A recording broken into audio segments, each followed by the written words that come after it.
Aestik is a charming hand-drawn Metroidvania that caught my eye during the Steam Next Fest at the beginning of this year, because other than the art style, it had interesting design choices, like impactful decisions that will change some events and boss fights, and this spirit realm that functions as your main hub where you can buy certain perks and where you can swap your unlockable sidekicks. And after finishing it twice, because I wanted to experience every boss fight, I'm happy to say it was a really enjoyable time. You play as an unnamed owlet who feels a special connection with this place that's full of corruption. And now it's up to you to find out why you are drawn to this land in the first place and what role you play in the history and the future of this realm. The story is mainly told through short cutscenes and environmental storytelling. It's pretty well written and I did feel invested in this world, and it's sometimes strange but charming characters, even though it is a bit on the shorter side of your typical Metroidvania. While my first playthrough took me close to 5 hours to finish this game with almost everything collected, my second playthrough, with most of the collectibles as well, took me only 2 hours. There just aren't that many different areas to explore, and most of them are pretty small.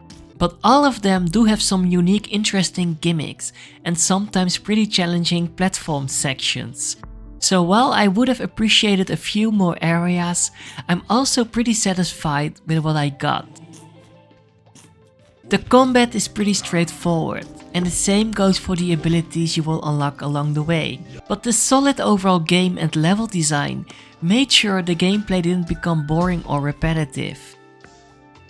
And the impactful decisions you will have to make during your adventure are a nice touch, and it made me really motivated to see the other outcomes and the different boss fights. It all just worked like a charm, except for this one issue where my game froze for a short amount of time when I was last hitting an enemy or a boss. I tried all kinds of different settings, but it didn't solve the problem sadly. The exploration was pretty decent. Like I said before, the areas aren't that big, so exploring every nook and cranny doesn't take you that much time. But I still would have appreciated a better fast travel system. This spirit realm that you can access through every save point also functions as your fast travel option, but it only has 3 specific fast travel points for you to choose from, and I thought this was a bit of an odd choice. Exploration can feel really rewarding though, because there are a decent amount of hidden collectibles, like these potions that will let you choose between 3 upgrades. These sidekicks that will give you a useful perk like faster movement speed or refilling your drops when you are low on health so you can heal yourself. Optional challenges that will give you the possibility to unlock more sidekicks. And some other versions of your abilities, like instead of a normal double jump, you are able to use your wings to give you more stability. The boss fights are fine. They weren't that impressive in my opinion. While I liked their visual design, most of them only had 2 or 3 different attacks, so their fights weren't that hard to learn. I also felt like many of them had a bit of too much health, and I say felt because they didn't have a visual health bar, so maybe I just wasn't doing that much damage. I do appreciate you have a choice in what boss you are going to encounter though, but other than a few exceptions, they didn't feel that different from other fights or their counterparts.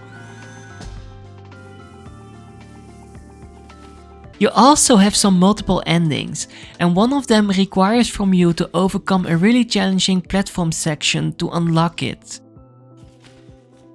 Yes, it's optional and also very frustrating, but I really enjoyed its challenging level design, and overcoming it felt really satisfying. And the same goes for the partly optional quest to unlock this challenging platform section in the first place. So in general, Aestik is not your typical Metroidvania, even though it can look like it at first glance. The overall gameplay is not that special in my opinion, but it has all these interesting design choices, like the different options between boss fights and the inclusion of the spirit realm that makes it stand out from the crowd. It's just a very solid Metroidvania, and while it isn't flawless and also a bit short, it's definitely worth your time if you love this genre. This game is also very accessible to any kind of player, because there are assist options that will help you overcome certain obstacles if needed. So I highly recommend to give it a try if you are looking for another solid Metroidvania to play.